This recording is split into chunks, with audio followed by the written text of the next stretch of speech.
Bueno, muchas gracias. Buenos días a todos. Gracias a Patricia, a Giovanni, por la invitación a participar en este evento de compartir información. El tema que quisiera compartir con ustedes el día de hoy es una comparación muy general entre las diferentes tecnologías de extinción de incendio con agente limpio y una que más bien es reciente, aunque no tanto, ya lleva más de 10 años en el mercado, que es una tecnología de extinción con aerosol. Existen diferentes fabricantes al respecto y básicamente quisiera hacer un sobrevuelo sobre las diferentes alternativas que hay y dónde tienen sus diferentes fortalezas y dónde no son tan fuertes, por no llamarlas débiles. Obviamente es un tema muy extenso. Para ir a detalles, pues nos tomaría muchas horas, así que les pido excusas si algunos creen que es una imagen muy superficial, pero es por cuestión de tiempo para que en menos de una hora podamos tener una imagen muy general. Por supuesto, a través del equipo comercial de Full Protection estaremos atentos a poder profundizar en el momento en que se requiera, en algún proyecto donde se requiera hacer una comparación o un análisis más detallado, pues con mucho gusto a través de Full Protection lo podemos hacer con más detalle. Entonces, sin más preámbulos, pues mi nombre es Daniel Peña, soy el vicepresidente de Mercadeo y Ventas de la compañía Cibo Systems, la filial que atiende Latinoamérica y la región del Caribe. Nosotros somos fabricantes de sistemas automáticos para extinción de incendio en aplicaciones de emisión crítica y principalmente trabajamos con el agente limpio Novec 1230. Denme un segundito, miro cómo funciona aquí el avance. Muy bien. Una de las características de nuestra compañía es que decidimos analizar los diferentes agentes limpios disponibles en el mercado y encontramos que el más avanzado es el Novec 1230 fabricado por 3M. Nuestra compañía se llama Cibo o Cebo como el acronismo de la solución ambientalmente segura, Safe Environmental Choice. Queremos ofrecer una solución de extinción al mercado que sea limpia y bueno, dentro de los agentes químicos de extinción, el más limpio de todos es el Novec, razón por la cual solo ofrecemos sistemas con Novec 1230. A diferencia de otros fabricantes que tienen varios químicos de extinción, nosotros decidimos ofrecerle a nuestros clientes lo que entendemos que es el mejor sistema y el mejor es el Novec. Entonces, es una de las situaciones que nos define en el mercado y es importante recordar que este agente químico producido por la multinacional química 3M tiene una garantía por parte de ellos de 20 años en cuanto a temas de prohibición o regulación ambiental. ¿Qué quiere decir esto? Que si un cliente final no es el integrador, no es Full Protection, no es ni siquiera Cibo Systems, sino al cliente final hay una norma en el futuro, un estándar nacional o internacional, una reglamentación local que le prohíba o le impida utilizar los sistemas de Novec por temas ambientales, pues 3M le reconocería un dinero por el costo de haber adquirido ese sistema. Es la única garantía de este tipo existente en el mercado y es importante que ustedes sepan que existe no solamente para los sistemas vendidos por Cibo Systems, sino para cualquier sistema que sea Novec vendido por cualquier fabricante autorizado, eso sí, por 3M. Bueno, nosotros hemos desarrollado proyectos en infinidad de aplicaciones y clientes alrededor del mundo, como pueden ver en esa diapositiva, no vale la pena profundizar más, pero sí les da un contexto de que estamos hablando de una solución que es perfectamente aceptable en todo el mundo. Antes de continuar, más o menos esta sería el derrotero de nuestra presentación. Tenemos una introducción, unas consideraciones generales y luego sí entramos en el detalle de los diferentes agentes. Y como introducción, es muy importante mencionar cuando se requiere un sistema de extinción automático de incendios. Y la conclusión es que esto debe ser el resultado de un plan integral de seguridad que haya desarrollado algún ingeniero por parte del cliente final o algún asesor que se haya contratado.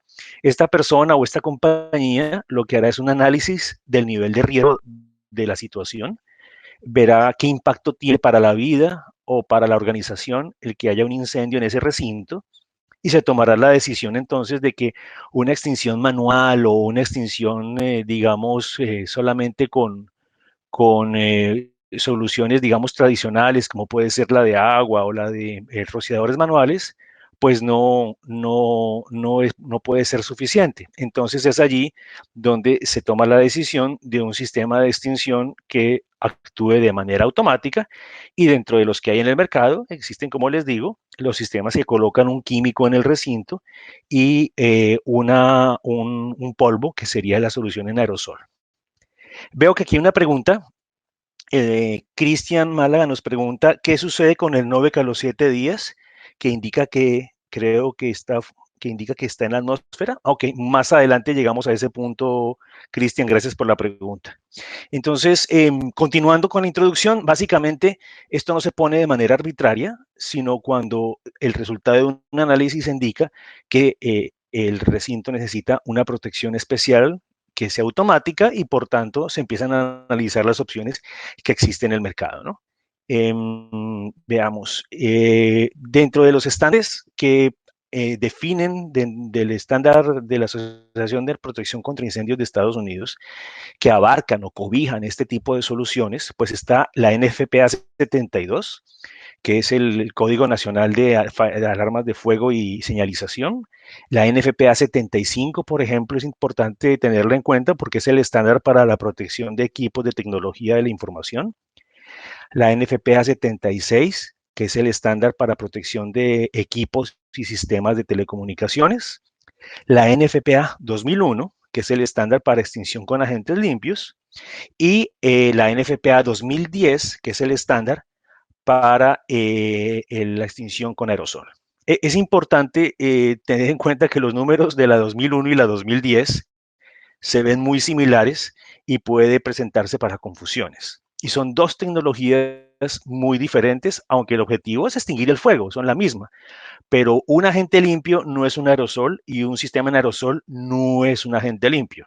Desafortunadamente, en algunas especificaciones de proyectos hemos visto que escriben algo así como considerar extinción automática con aerosol limpio. Pues si es aerosol, no es agente limpio y no deberían confundirse esos términos.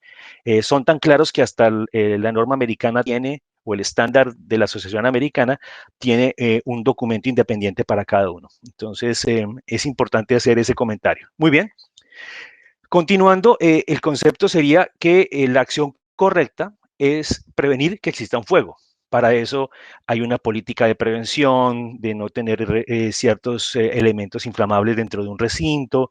Puedo utilizar protecciones pasivas, las mejores puertas, material ignífugo en las paredes, en los elementos. Puedo poner protecciones activas como los elementos de detección temprana que ustedes creo que ya analizaron, como los sistemas de aspiración. Y bueno, cuando todo esto falla, es cuando tenemos que pensar cómo se va a actuar en caso de la presencia de un fuego. Cuando esas prevenciones no fueron suficientes, que incluyen, por supuesto, cómo reaccionar y una capacitación constante del personal para que sepan qué hacer y qué no hacer, pues va al siguiente paso y las opciones son utilizar extintores manuales, que ustedes imaginarán que es complicado si tienen ustedes a un funcionario que es un guardia de seguridad afrontando una señal de alarma con humo a las 3 de la madrugada, pues es muy probable que no sepa cómo actuar apropiadamente un sistema de extinción de incendios como es el extintor automático. Así que esa opción tiene esa limitación por el personal. La otra es agua, esos rociadores que se activen cuando se llegue a cierta temperatura. Esto tiene el problema, pues, de que si tengo equipo delicado o son documentos valiosos o algo por el estilo, pues se pierde completamente su valor al aplicarles la extinción con agua. La extinción con agua tiene un sentido enorme en el sentido de proteger la vida y proteger, digamos, la construcción, pero todo lo que es el valor interior de los recintos, pues está en riesgo, ¿no? Y por eso vienen los sistemas automáticos, que como les mencionaba, están los gases, los agentes químicos, los aerosoles, e incluso existen algunos muy sofisticados, pero cada vez menos usados, que son de modificación atmosférica. Sistemas como el que hemos visto en algunas películas, donde se reduce el volumen de oxígeno de las salas para evitar que pueda allí existir un fuego. Es un sistema cada vez menos usado por su complejidad y porque hay mejores opciones desde el punto de vista financiero. Entonces, eh, es importante, antes de empezar a analizar las soluciones de extinción, que se haga una buena consideración de la detección adecuada. Para eso hay que tener en cuenta las consideraciones ambientales, ¿no? Si tengo presencia de viento o no, polvo o no, la velocidad del aire, qué tipo de fuego voy a tener. Es un fuego que genera mucho humo, pondré detectores de humo. Es un fuego que no genera mucho humo, pero sí genera una llama muy fuerte, entonces utilizaré detectores de llama. Si es, por ejemplo, papel, el papel antes de generar fuego o humo visible, genera grandes cantidades de CO2 y hay detectores de CO2. Entonces ahí hay una cantidad de opciones que es importante tener en cuenta una vez se defina que se debe por colocar una extinción automática en una sala de este tipo.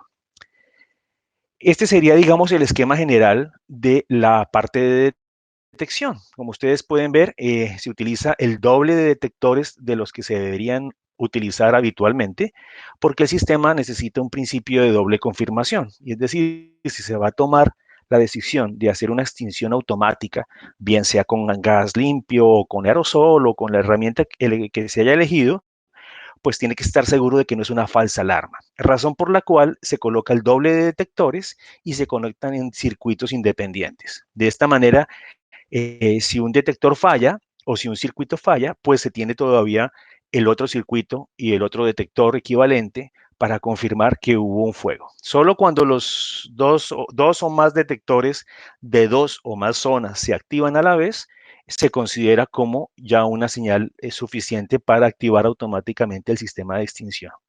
Así que en general las centrales o los paneles de alarma deben ser paneles certificados y listados para manejar sistemas de extinción, porque todos estos circuitos pues deben ser configurables de esta forma y deben ser supervisables.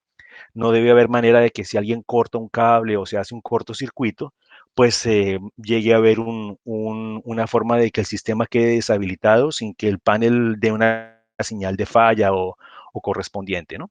Entonces, teniendo ya en cuenta utilizar la detección electrónica correcta, viene el tema de usar un criterio para los sistemas automáticos. Entonces, el criterio sería cuando los elementos dentro del recinto tienen mucho valor económico o patrimonial. Hablaríamos de un archivo de documentos valiosos, bóvedas de banco, museos, bueno, cualquier cosa que ustedes consideren de valor. Otra cosa es cuando la evacuación de los ocupantes es difícil o imposible, ¿no? En situaciones donde tenemos personal presente y definitivamente es imposible evacuarlo a tiempo, pues debería considerarse un sistema automático de extinción. La otra es el caso, digamos, más general y habitual en nuestro mercado, que son salas de procesamiento de datos o con equipos de telecomunicaciones, donde no solamente el equipo tiene un costo importante, sino donde la interrupción del servicio representa un enorme impacto económico, estratégico o de imagen para la institución. Entonces, obviamente, se considera la protección con agente limpio o con aerosol o con la tecnología automática que se elija. Y cuando el riesgo de fuego es alto por la naturaleza del elemento, ¿no? Digamos, es obvio que un generador eléctrico de emergencia que para su funcionamiento tiene un tanque de líquido combustible dentro de una edificación, pues es un riesgo enorme, ¿no? Puede que el generador o el costo del generador lo pueda asumir la institución, puede que el impacto de que el generador no funcione, pues eventualmente no sea tan importante para la imagen o para las finanzas de la empresa, pero sí es un riesgo enorme para la vida y hay que planear cómo extinguirlo y ojalá de una manera rápida y efectiva y por lo tanto tiene sentido un sistema automático de extinción. Aquí me pregunta José Mario Doherty que ese tema de la zona cruzada antes se realizaba con dos tipos diferentes de detectores, iónico y fotoeléctrico. Ahora dice, no veo mucho sentido colocar dos detectores fotoeléctricos ya que se activarían los dos por la misma razón. ¿Qué solución se está dando ahora? Muy buena pregunta. Al respecto hay que mencionar, José Mario, que los detectores iónicos están siendo descontinuados por los diferentes fabricantes, no solamente de Estados Unidos, sino a nivel mundial. El detector iónico es un detector de humo que utiliza una tecnología con un componente, digamos, radioactivo, un isótopo radioactivo, que permite detectar humos poco visibles muy tempranamente. Ese componente radioactivo es mínimo, de manera que un detector no representa peligro para quienes estén dentro del recinto. Pero cuando estamos hablando de un proyecto grande, un edificio con 1000, 2000 detectores y después de que pase su vida útil, pues tiene uno un reto y es hacer un reciclado o una disposición correcta y apropiada de un número importante de sistemas o de aparatos con un componente radioactivo. Y eso en cualquier parte del mundo es complicado, razón por la cual se ha tomado la decisión de no usarlos más. Y la tecnología de los otros detectores fotoeléctricos que utilizan sensores infrarrojos o de otro tipo, pues se ha mejorado muchísimo, la electrónica ha avanzado y hoy día tienen detección, digamos, unos niveles de detección tan altos y tan perfectos como los tendría un antiguo detector iónico. Entonces hoy día prácticamente no se tienen iónicos y si uno quisiera poner, tendría que poner dos detectores fotoeléctricos. Tiene sentido dependiendo el tipo de fuego. Imagínense ustedes que están en un data center donde los equipos generalmente, primero que todo, generan una fuerte cantidad de humo antes de llegar a generar una fuerte cantidad de calor por el tema de la refrigeración. Entonces tiene sentido que la variable que yo quiera medir sea el humo. Y tiene sentido colocar más de un detector de humo porque si uno de ellos falla, el otro me va a dar la señal que me hace falta para entender que algo está ocurriendo. Si yo colocara un detector térmico que se activa a los 130 grados centígrados y uno de humo, el de humo puede activarse rápidamente por la presencia de humo del fuego. Pero de aquí a que en el techo del recinto se llegue a 130 grados centígrados, pues vaya, ya se me quemó todo el data center. Entonces, la combinación de variables en ese caso particular no tiene mucho sentido. Habría que analizar caso por caso. En un generador, digamos, en un fuego de clase B, un fuego de líquido inflamable, probablemente las variables que yo quisiera mirar serían de temperatura y posiblemente también detector de llama. Entonces ahí puede uno combinar dos detectores. En el caso del data center, tal vez no, tal vez se vaya uno siempre por detectar humo. Y tal vez lo que quiera colocar es un sistema más temprano, ¿no? Que me avise más rápido del daño para actuar rápidamente y evitar que se propague o que sea de mayor magnitud.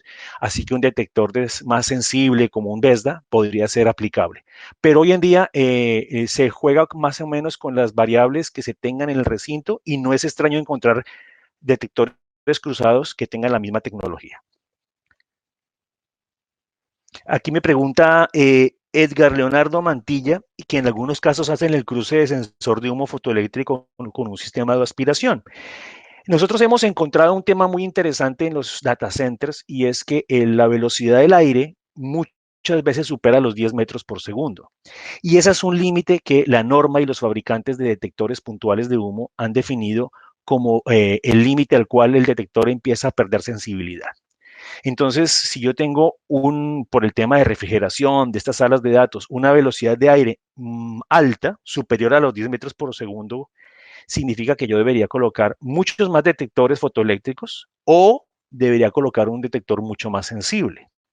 Entonces, si yo hago una zona cruzada, digamos, con un detector muy sensible de aspiración y un detector convencional de techo, el detector muy sensible va a actuar rápidamente, pero el detector de techo le va a tomar demasiado tiempo actuar precisamente porque está en un ambiente donde la velocidad del aire es muy alta y las partículas de humo se demoran mucho en ser lo suficientemente, digamos, estar en el suficiente nivel para activar el detector puntual de techo. Entonces, si el usuario final está haciendo una inversión de 20, 30 mil dólares en un sistema automático de extinción para mitigar riesgos o minimizar daños, y al momento de la actuación estoy dependiendo de un detector que le va a tomar demasiado tiempo activarse, pues no parece ser una buena idea. Entonces, lo que se está usando normalmente hoy es un solo detector de aspiración, pero que este detector tenga dos niveles de sensibilidad. Y la primera sensibilidad sería el equivalente a un detector. Y si sigue presentándose el humo y no se corrige la situación y se llega a un nivel todavía más alto de humo, pues esa sería la segunda señal que me daría las veces de dos detectores. Un solo elemento sofisticado como un sistema de aspiración tipo BES puede darme las dos señales en la central para tomar la decisión automática de extinción. ¿Ok? Es lo que se está usando hoy día y es aceptable por normas, es aceptable por los fabricantes y en algunos documentos específicos para el tema de procesamiento de datos y equipo delicado es lo que se está sugiriendo hacer. Muy bien, continuando con la presentación, aquí vemos cómo está el tema del el triángulo del fuego. Como ustedes saben, es un modelamiento de cómo ¿Cuáles son las variables necesarias para que exista incendio? Tenemos el combustible, calor, la fuente de calor, el comburente, que sería normalmente el oxígeno, y la reacción en cadena, que generan los tres elementos para continuar generando el fuego. Esta reacción en cadena realmente es una reacción de iones de la misma llama. Entonces, la manera de extinguir es, como bien ustedes imaginan o ya lo han escuchado, contar, eliminar o reducir una de estas variables dentro del fuego. Entonces, ¿cómo funcionan los agentes limpios? Bueno, realmente la norma de agentes limpios abarca dos tecnologías.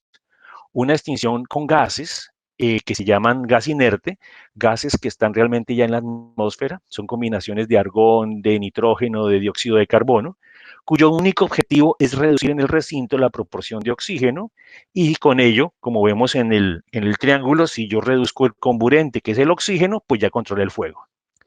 Y están los agentes limpios, que son moléculas fabricadas por el ser humano. Estas ya no son, a diferencia de los gases inertes, no son tomadas de la atmósfera o de otra fuente natural, sino que son sintetizadas en una planta y estas generalmente trabajan reduciendo la variable del calor. Perdón. Lo que hacen normalmente estas moléculas es enfriar el recinto, no la llama, si uno está en un recinto donde se descarga un agente limpio, pues uno no se va a congelar ni va a sentir fuerte reducción de temperatura.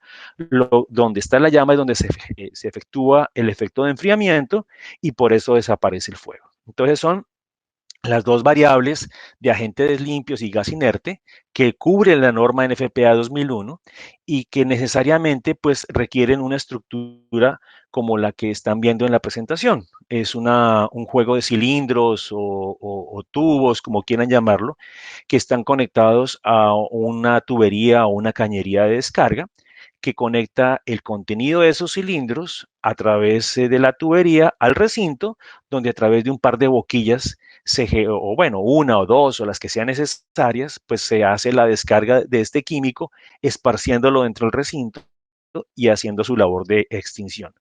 Obviamente, esto está controlado por un sistema automático de control, como lo hablábamos. Aquí tenemos en este diagrama indicado en azul lo correspondiente a la parte electrónica de detección. En este pequeño diagrama vemos 4 detectores conectados eléctricamente, indicado en azul, con el panel de control.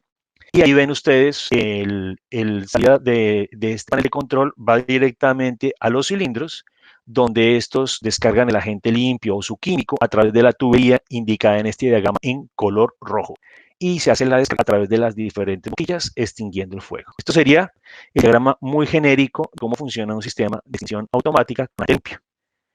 ¿Dónde se usa? Bueno, pues tenemos bibliotecas, como les decía, data centers, salas de telecomunicaciones, todo lo que es hoy día generación de energía, que es supremamente importante.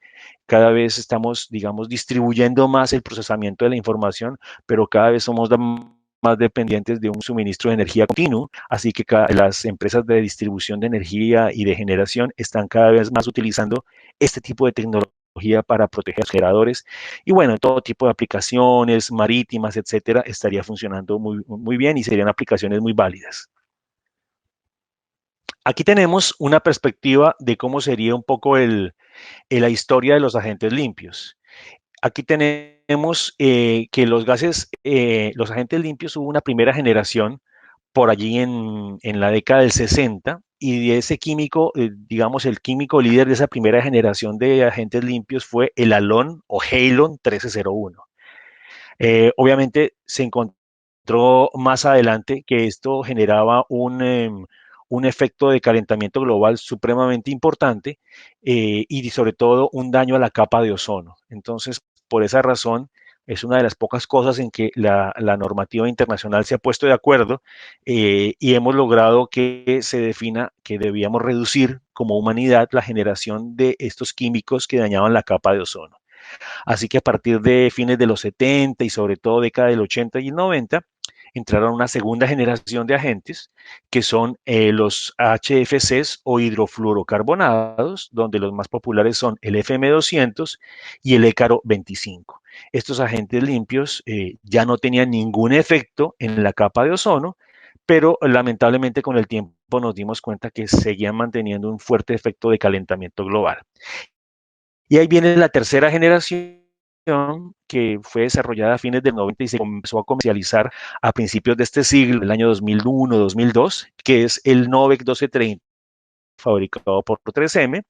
Es una perfluoroquetona o una fluorocetona, depende la manera en que se traduzca, y no soy experto en química, pero ambos términos son válidos. Una fluorocetona o una perfluorocetona, que lo que hace es que tiene unos enlaces de valencia mucho más débiles.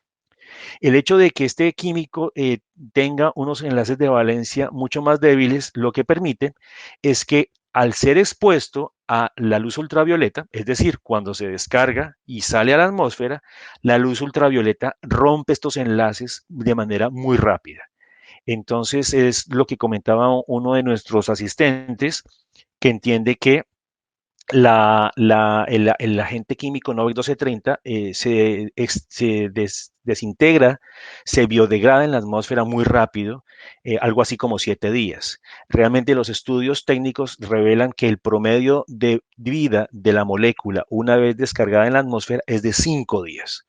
Entonces, claro, a diferencia de la generación anterior, de los FM200 y el ECARO 25, que duraban en la atmósfera mucho más tiempo, más o menos estamos hablando de que esa generación de agentes, la segunda generación, duraba en la atmósfera cerca de 24 a 29 años. Y la tercera generación solo dura en la atmósfera 5 días, pues obviamente el efecto que puedan tener en la atmósfera es completamente diferente. Esa es la razón por la cual el agente Novec 1230, la perfluoroquetona, la tercera generación de agentes, pues es mucho más amigable ambientalmente. El efecto ambiental es mínimo porque rápidamente se biodegrada en sus componentes básicos y esos componentes pues no afectan la atmósfera y resolvimos el problema que lamentablemente sí tenía la segunda generación. Como vemos en esta diapositiva, pues hay diferentes nombres técnicos para los diferentes químicos de la segunda generación. Estos equipos de la segunda generación ya empezaron a ser limitados en su uso en diferentes partes del mundo. Claro, si esta charla la estuviera dando una persona que trabaja para una compañía que usa estos químicos de segunda generación, les diría que no están prohibidos prácticamente en ninguna parte del mundo. Y técnicamente es válido usar esa frase. Pero la diferencia es que los diferentes países no están prohibiendo utilizar este tipo de químico en particular para las aplicaciones de incendio, sino que lo que hacen es que imponen unos impuestos adicionales para que las personas o las instituciones no las utilicen. Aquí tengo un ejemplo de cómo se está siendo limitado esto en Europa. Es la norma española. Bueno, por facilidad utilicé la española, pero esto se podría encontrar igual la alemana, la suiza, la noruega, y básicamente es una ley donde se pone un impuesto adicional por cada kilogramo de este tipo de agentes que se adquieran o se instalen. Ustedes podrán ver en la siguiente diapositiva una tabla donde es resaltado en amarillo los dos químicos de segunda generación de extinción de incendios más usados. El HFC 125 es comercializado en nuestro territorio como ECARO 25 y pueden ver ustedes que tiene un calentamiento global de 3.400 en su escala estandarizada con respecto al dióxido de carbono, y le imponen un impuesto de 68 instalado. Y más abajo verán el FM200 y verán que aparece algo así como 70 euros por kilogramo instalado. Entonces, en España técnicamente no está prohibido instalar un sistema con agentes limpios de segunda generación. Lo que pasa es que financieramente es inviable. Nadie va a instalar 200 o 300 libras porque el costo es absurdo y es dinero muerto. Se va al Estado y cuando regresa, vamos a ver cuándo. Entonces, técnicamente no está prohibido, pero los países europeos e incluso se está planeando en Estados Unidos aparentemente aplicar una situación similar para desincentivar su uso.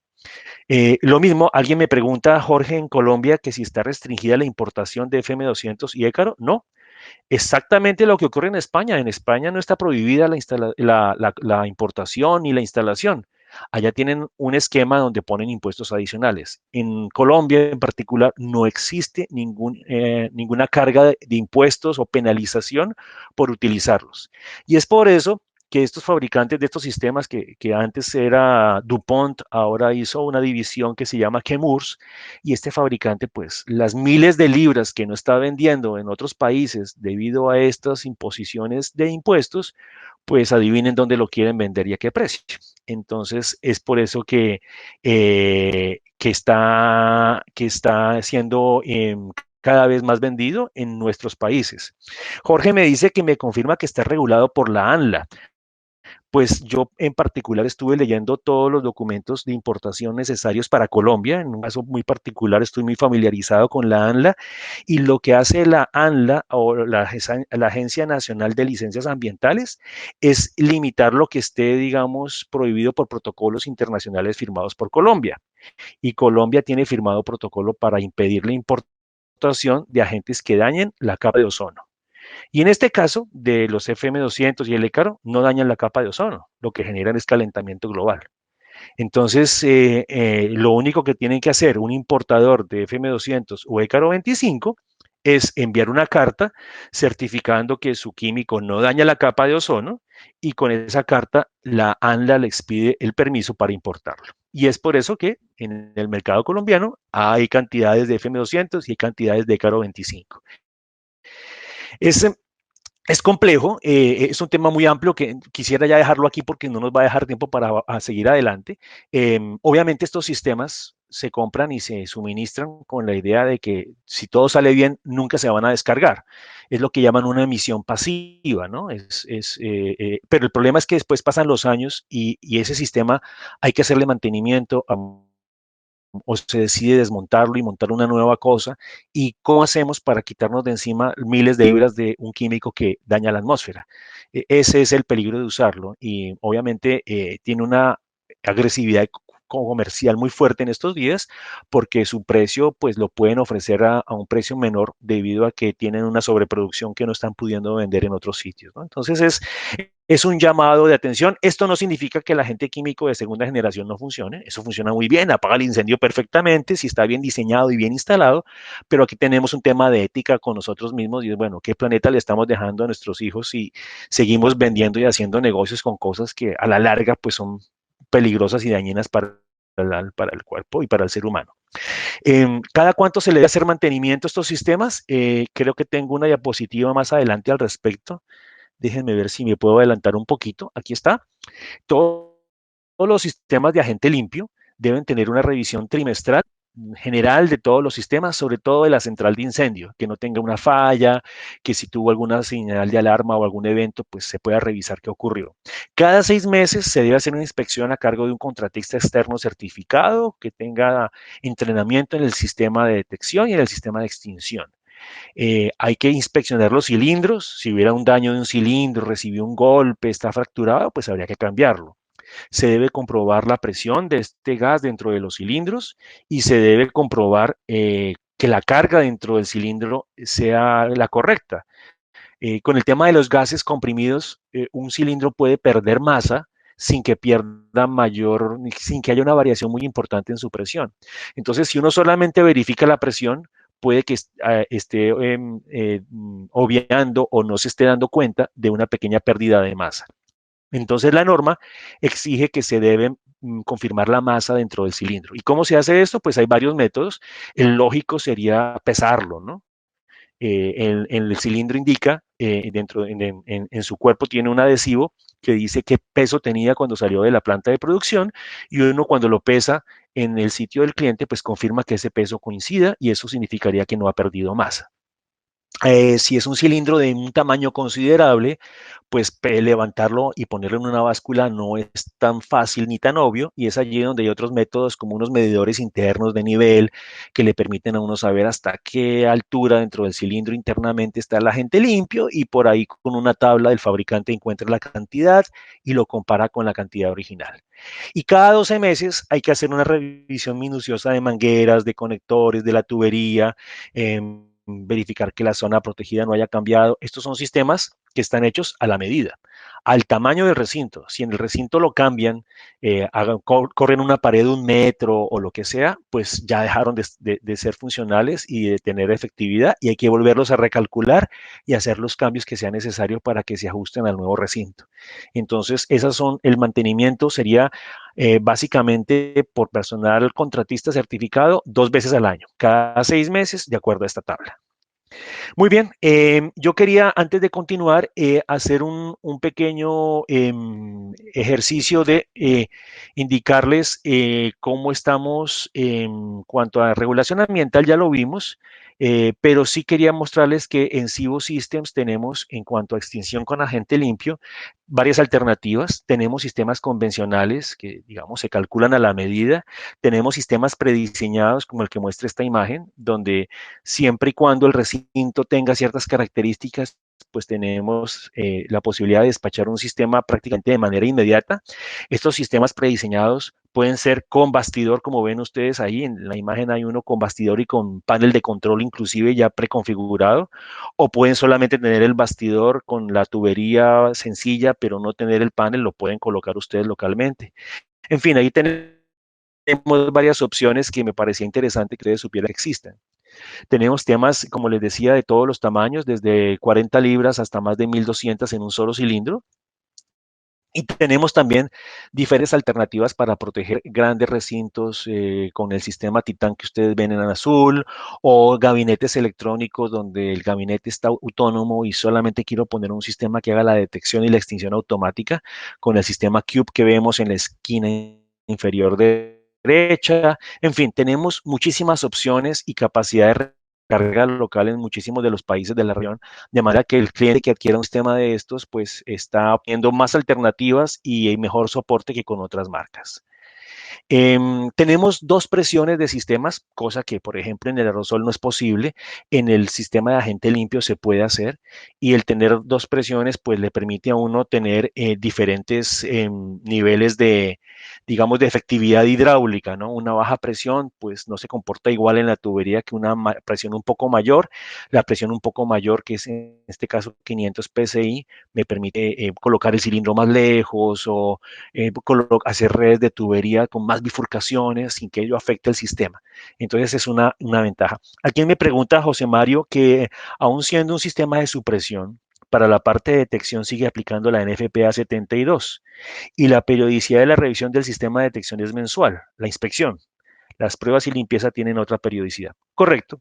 Sí, sí, yo aquí en mi tabla me enfoqué en lo que es el sistema automático de extinción, pero la parte de detección pues aplica lo que necesite aplicarse y en este caso la norma 72 implica una revisión más frecuente de los sistemas. Hugo Medina me dice que para quienes deseen tener un poco más de claridad sobre el futuro de los HFC y nos comparte un enlace de 3M donde se muestran unos tópicos de interés más detallados sobre cómo va el tema de la reglamentación internacional, en particular el último acuerdo protocolo firmado que fue la enmienda de Kigali.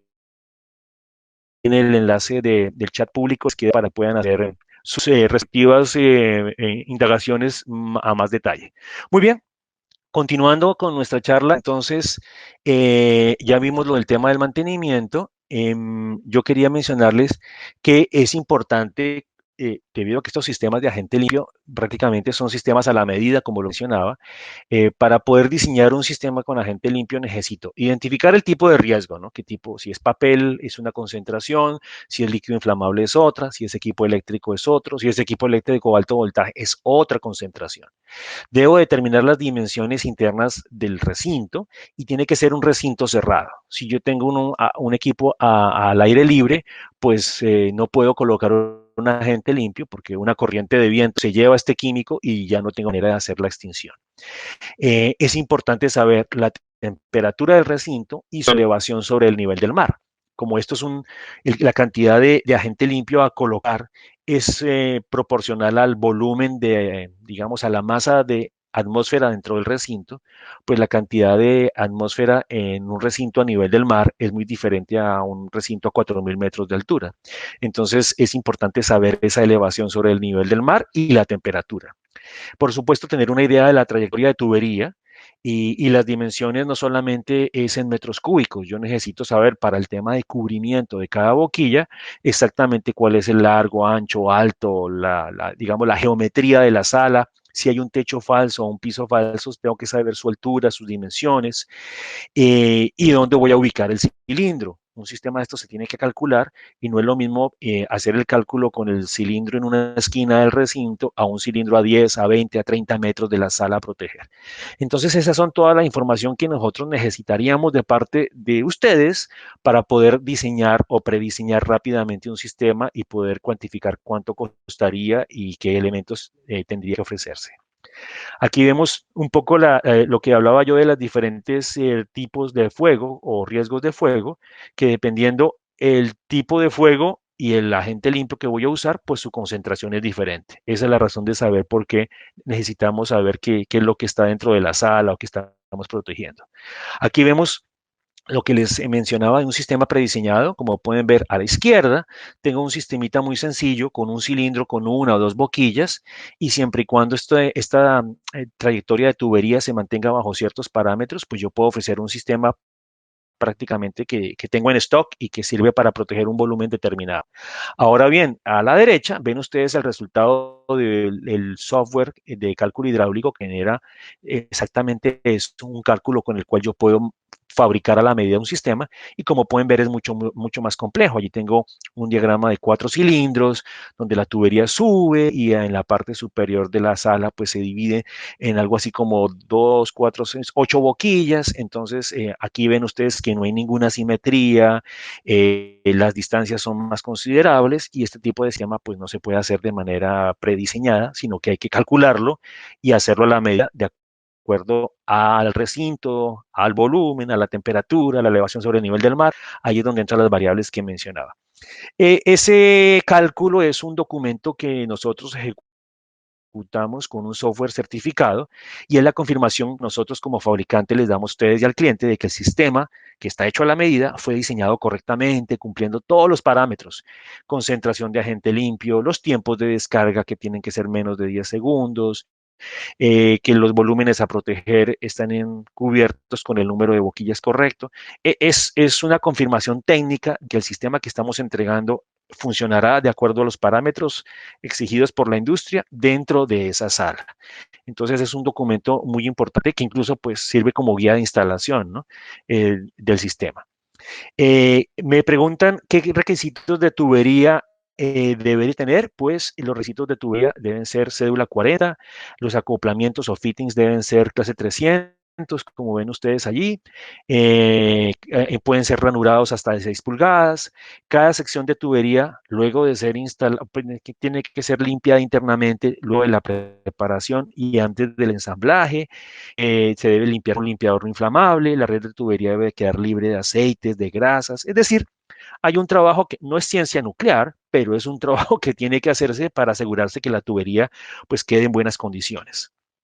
Incluso la norma, aquí copié un par de anexos de la norma, exige que esa tubería tiene que probarse, ¿no? Entonces, tiene que haberse de alguna manera para dejarla cerrada, para presurizarla con aire o con nitrógeno, con algún fluido de este tipo, un gas, a 40 libras, 40 psi, y debe mantenerse, la presión interna no debe bajar más allá del 20% durante los primeros 10 minutos. Esto les da una idea a ustedes pues, de que no es nada extraordinario, pero sí requiere una instalación cuidadosa y una prueba cuidadosa de la tubería. No es colocar el tubo y olvidarme, no, tengo que probarlo, que quede, haberlo limpiado, haber hecho las pruebas de que quede correctamente. Muy bien. Hay algunas condiciones en las que no se necesita hacer la prueba, pero bueno, eso lo pueden ver ustedes más de bien en la norma. Y una opción que permiten los sistemas de agente limpio es el hecho de tener válvulas selectoras. Es decir, si tengo dos recintos más o menos del mismo tamaño, más o menos cerca, pues yo no necesariamente no debo tener un sistema para cada recinto. Yo puedo tener un sistema central y electrónicamente, como pueden ver en este diagrama, decidir si la descarga va al recinto número 1, al recinto número 2, al recinto número 3. Es una opción para hacer una inversión mucho más razonable de los equipos. Obviamente, hay que considerar que tan pronto utilice yo el sistema para extinguir el fuego en un recinto, pues los otros me quedaron desprotegidos. Así que hay que hacer un análisis de hasta qué punto se puede justificar y aceptar esa variable. En algunos casos hemos hecho, digan ustedes que tenemos 5 recintos muy cercanos uno del otro, pues uno puede colocar un sistema principal y uno de respaldo. Con todos los accesorios, 2 sistemas son más baratos que 5. Entonces, pues tiene sentido eventualmente hacer este tipo de configuración. No es aplicable a todas las condiciones, pero existe y es viable hacerlo con agente limpio. ¿Existe alguna certificación disponible para el diseño e instalación de sistemas SIBO? Pregunta Carlos. Sí. Nosotros solemos hacer entre 2 y 3 certificaciones regionales al año en nuestra oficina regional de Colombia. Bueno, con esta situación del COVID-19 estamos replanteando y estamos desarrollando la traducción de un entrenamiento que ya existe remoto al español. Así que tan pronto tengamos esa plataforma, digamos, disponible para nuestra región, a través de Full Protection les dejaremos saber para todos ustedes que estén interesados en obtener una certificación de instalación, mantenimiento y diseño de sistemas de nuestra marca. Muy bien, continuando. Digamos que resumiendo, en agentes limpios, ¿qué tenemos? Tenemos gran ventaja, serían altamente efectivos, no dañan los equipos, no dejan residuos, son relativamente baja presión comparado con otros sistemas como los de gas inerte que trabajan a una presión hasta 10 veces superior. Pues tenemos un riesgo menor al manejar menos presiones. Tienen una ventaja, en particular los sistemas SIBO, de que tenemos recarga local prácticamente en todos los países de la región y podemos configurar soluciones, digamos, los direccionables. No necesariamente hay que comprar un sistema para cada sala, eventualmente podemos hacer un solo sistema y compartirlo entre varias salas. ¿Qué desventajas vemos nosotros?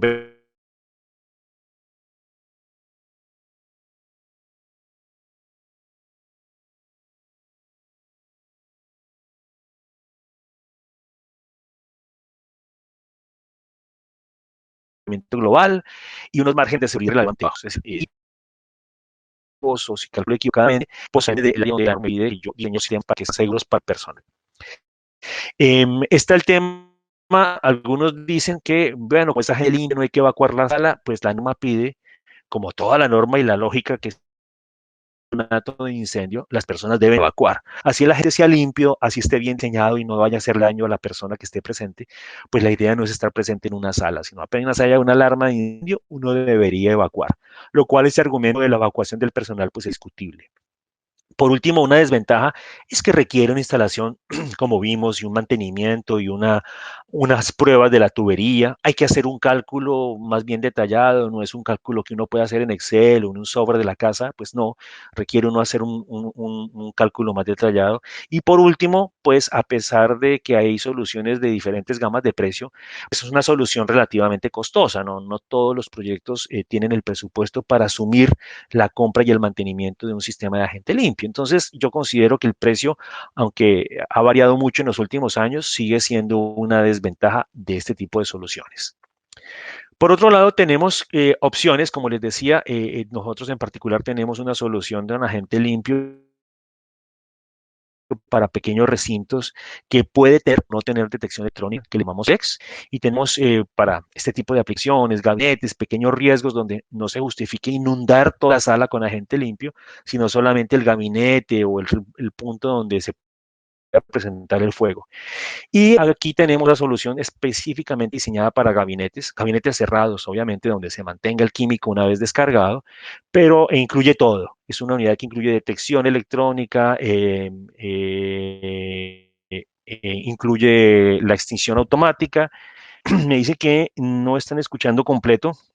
Parece que es un tema del Internet. Voy a tratar de hablar un poco más despacio a ver si así ustedes me entienden. Pero bueno, el resumen es que tenemos varias opciones en cuanto a sistemas de agente limpio. Muy bien. El aerosol es una tecnología de origen soviético, nació por allí en el proyecto Soyuz y básicamente es un sistema donde el contenido interior es sólido y bajo ciertas condiciones físico-químicas, este contenido se convierte en un aerosol de finas partículas que sale al medio ambiente. Estas partículas son, digamos, iones de potasio y el potasio tiene un muy efectivo resultado combatiendo el fuego desde el punto de vista químico. Entonces, digamos que el principal activo que ofrece o la principal ventaja que ofrece esta tecnología es que su requerimiento de tubería es mínimo, porque ya yo coloco dentro de la sala distribuidos diferentes tarros de este tipo de agente. Tiene una relativa vida útil, los costos de instalación son más bajos y es una solución modular y escalable. Y claro, si yo en un sistema que estoy protegiendo una sala, la sala la modifican, rompen una pared, determinado espacio, 1 metro, 2 metros. Si tengo un sistema de agente limpio, tengo que recalcular todo y posiblemente colocar un pequeño cilindro adicional. Eventualmente algunos sistemas permiten cambiarle la carga al sistema original, pero no tengo que cambiar la boquilla de posición, cambiar la tubería, mano de obra en un sitio que ya está productivo. Se puede complicar mucho. En cambio, con un sistema de aerosol, simplemente colocar 1 o 2 tarros adicionales, pues no parece ser un gran problema. Esta es una de las ventajas del aerosol. Aquí vemos cómo aplica básicamente los radicales libres de la llama, que son esa reacción en cadena que están en esa esquina denominada reacción en cadena. Son iones negativos de OH, de hidrógeno y de oxígeno. Y los iones que genera el aerosol se adhieren a estos neutralizándolos. Entonces interfiere químicamente con los radicales libres del fuego y es allí donde el potasio tiene, que es su principal ingrediente, tiene un efecto muy, muy positivo controlando el fuego.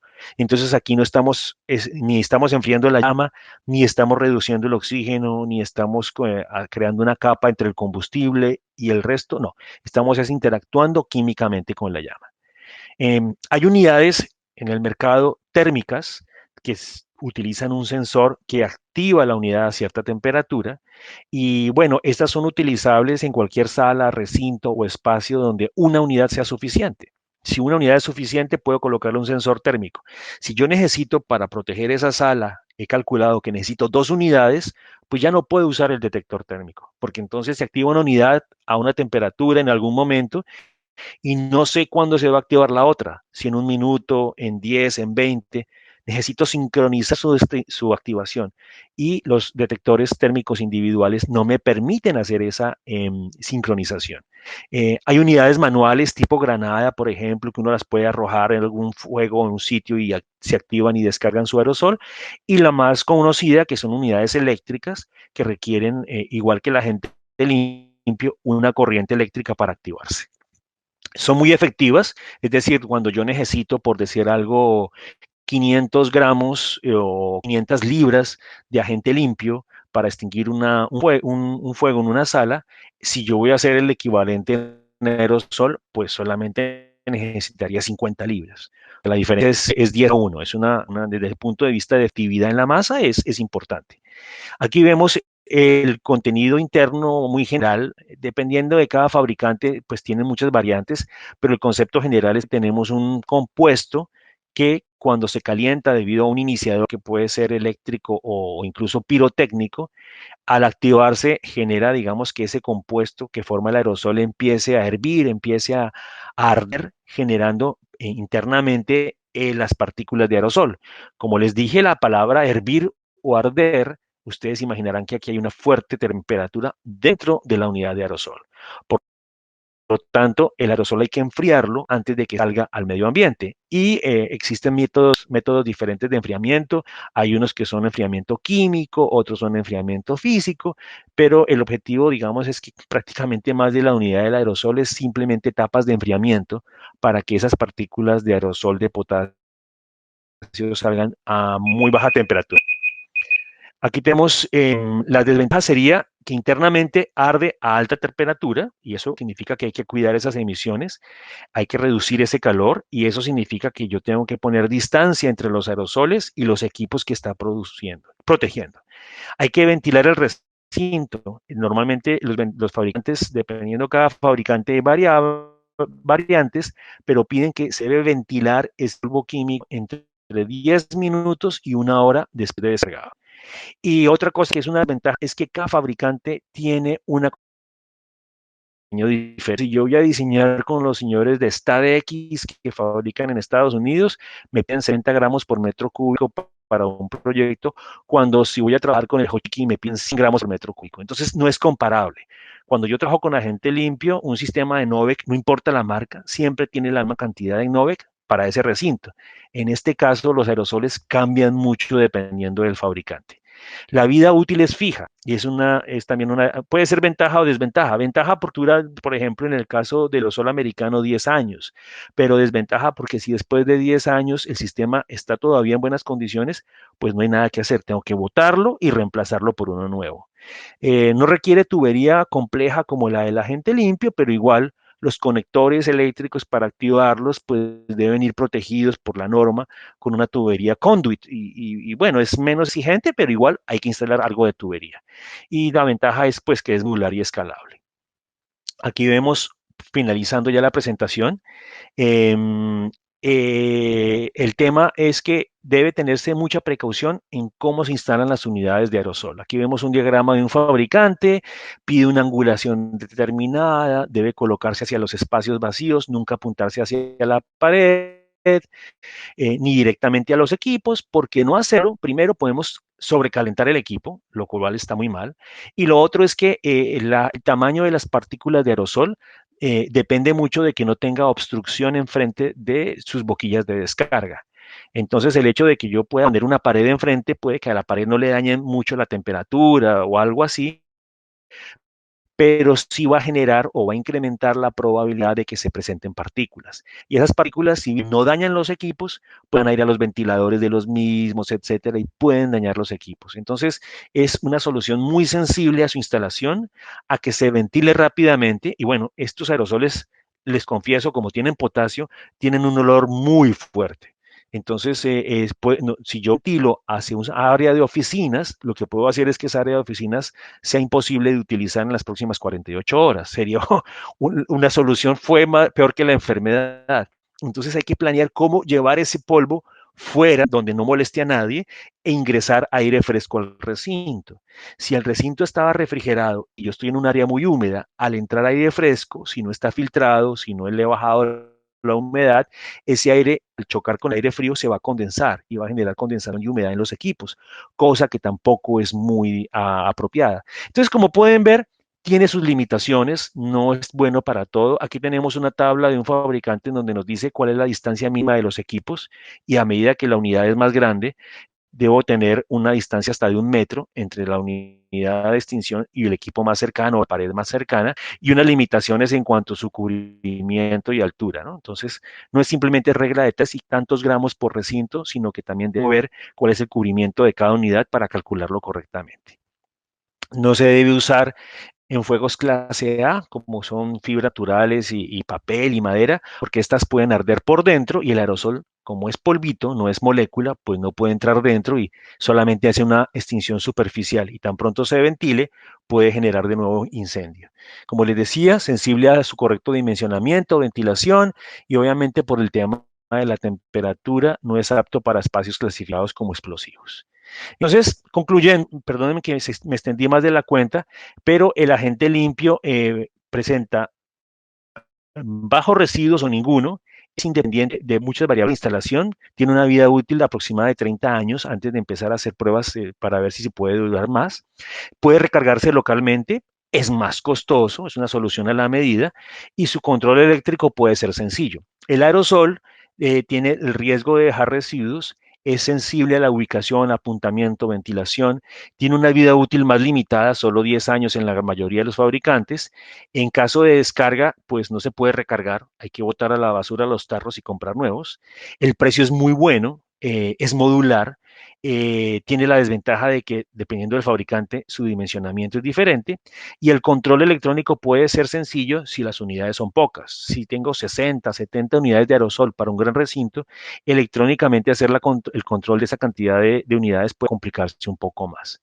Entonces, yo no creería que son soluciones que compiten, sino que se complementan. Si ustedes dicen yo tengo un proyecto completo, ¿qué solución elegir? Yo sugeriría que algunos casos se analicen y posiblemente el centro de datos, el almacenamiento de equipos más delicado, lo más apropiado sea utilizar agente limpio. Pero habrá otros recintos como acometidas eléctricas, tableros de distribución, generadores eléctricos, donde tal vez el aerosol nos represente una ventaja más competitiva en precio y una alta efectividad sin ningún riesgo porque son elementos que no son sensibles al polvo. Entonces yo diría que como conclusión, cada uno tiene su espacio y lo que llamo la atención de ustedes es que a través de Full Protection tienen ambas opciones y cada opción tiene su espacio y su lugar de análisis. Cuando tengan un proyecto con el mayor gusto a través de Full Protection y sus comerciales, podemos analizarlo y revisarlo y buscar cuál es la opción que más se acomoda a su necesidad y a su proyecto. Aquí ven al final mi correo electrónico, ven ustedes mi teléfono disponible vía WhatsApp cuando necesiten. Bueno, muchas gracias a todos, gracias por su tiempo, quedo disponible a lo que ustedes necesiten a través de mi correo o mi mensaje de WhatsApp. Cuídense mucho, buena salud, feliz tarde.